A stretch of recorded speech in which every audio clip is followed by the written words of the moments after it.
Hey, this is Todd. Just wanted to spend a few minutes talking about a mechanic that's, I guess I would call it hidden in plain sight in old school D&D. I think I'm going to be using BX as per my usual as the exemplar, but I believe it's the same in the white box. Somebody correct me if I'm wrong, because I am too lazy, and as I'm trying to squeeze in a video while I have time, while the family is away, so to speak, I didn't have a chance to check before I hit record. So somebody correct me on my mistake if I am in fact incorrect. Well, let's get to things right away. What I'm talking about here is the Cleric turn Undead table. Why I call it a hidden mechanic is because it's the only place that this particular resolution exists, and it's never really called out as something that you could use in other places. I think I actually spoke about this in one of my very long BX coverage videos, so you may have seen that. I may have done this elsewhere, but I thought I could do something quickly to kind of bring this up, give it a little bit more attention. I think it deserves a lot of attention, and I think it could be very useful if you are like me and you often take BX or the white box as a chassis and want to build your own custom classes out of it.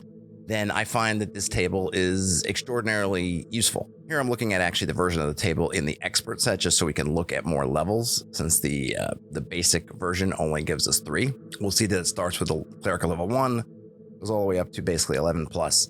And then we see in the other columns these types of undead, right? Skeleton, zombie, ghoul, wight, wraith, mummy, specter, and vampire. The key thing about those, as we're looking at this as a mechanic rather than as something, or as a sort of a generic mechanic, as opposed to something specific to clerics, is that each one of those undead basically represents an HD, a hit die opponent, which we could also then translate to a level of difficulty, a challenge level, if you will.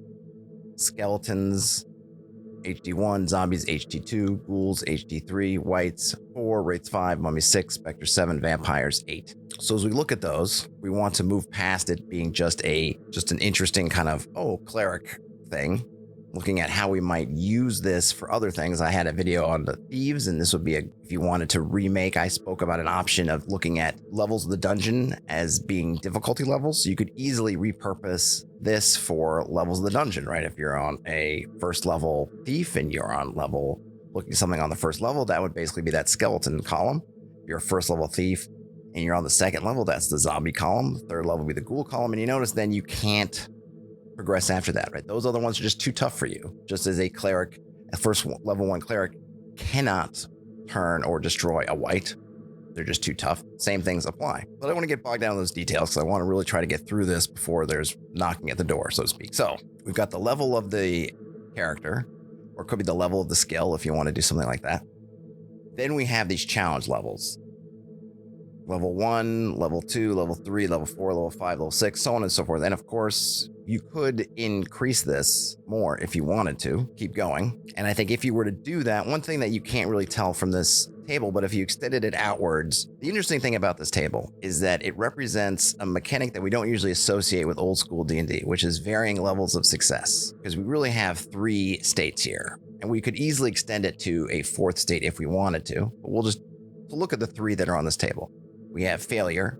In this case, is you simply don't do anything to the undead.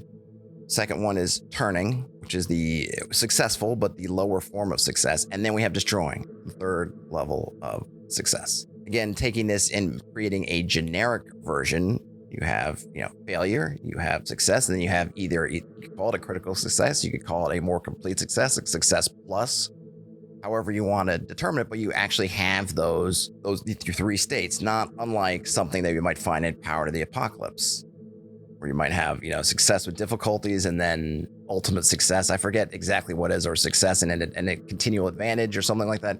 Again, you can look up in Power of the Apocalypse to get the exact verbiage, but here it is in early D&D, this similar kind of mechanic, and it is a 2d6 roll, and you have exactly the sorts of distribution of varying levels of success and failure. And like I mentioned, we could add an even more serious level of failure, because here we only have 1, which is you fail.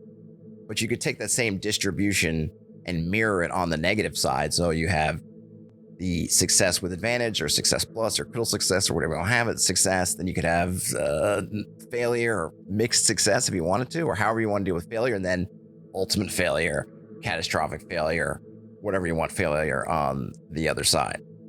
And like I said, once you have this in a generic form, a couple of things emerge. The balancing is already built in there. I always think that the cleric itself is really a great template for creating a custom class because it has these different elements already built into it. It is a half martial, half spell casting, or maybe you might even say a third spell casting, a third martial, and a third special ability. Usually when you're looking at classes, at least I think of the custom ones, it's usually those mixtures that you're looking for. If it's just a straight up fighter type, well, you just use the fighter. If it's just a straight up magic user, I always use a magic user. But a lot of times what people really like are these things that are a little bit of this, a little bit of that, and a little bit of something special. That's the cleric.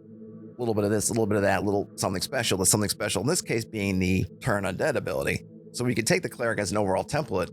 I usually will start from there and thinking about it. It's already got the balancing as far as in the old school sense built in as far as the leveling.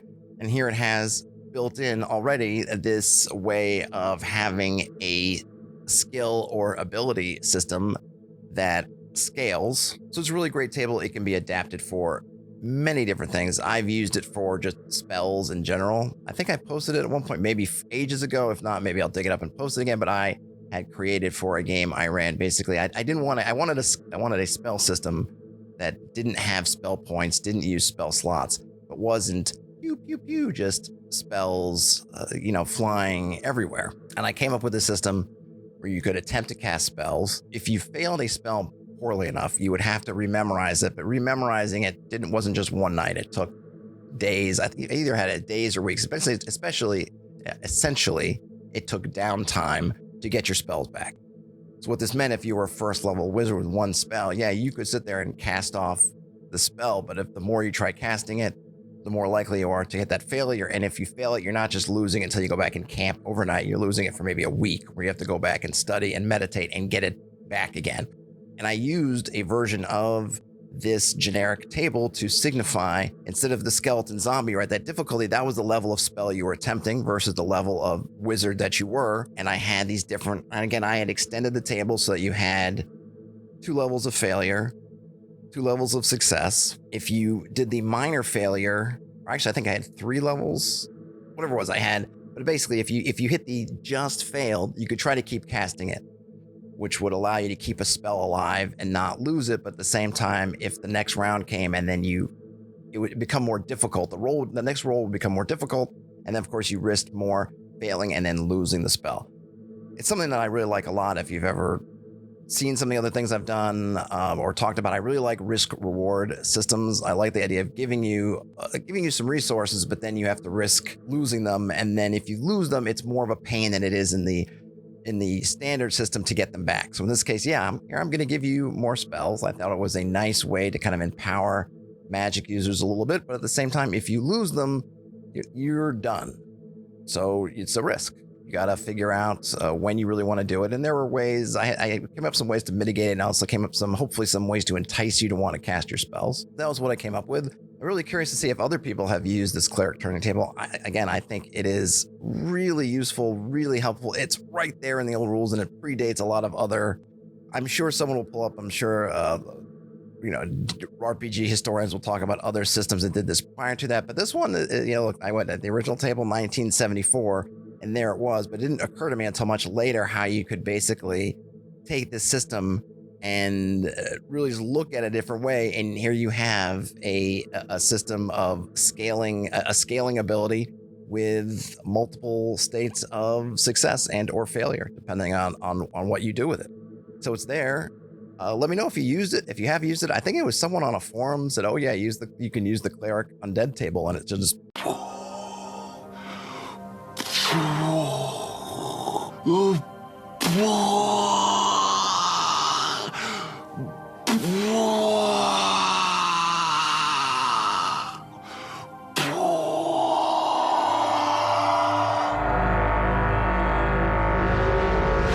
Blew my mind. So hopefully I've been able to illuminate or highlight or show someone an option or something, or let me know if you're already using it. I would always love to see what people have done with all this stuff. I feel like it's kind of an OSR thing, where you try to take all this material we have and just give it a little tweak and see what you can do with it. This is one I found super useful. I don't think I have anything else to say for it. I feel like I'm already repeating myself, but I'm trying to move fast, so I apologize for that. And as always, as usual, please, please, please, if you enjoy these videos, give it a like, the thumbs up icon. It does help me out quite a bit, as do subscriptions. If you like the sort of content and you want to encourage me to do more of them, I do have Patreon and Coffee if you'd like to support in that way. Otherwise, game on. Have a great day. Stay safe. And I'll talk to you later.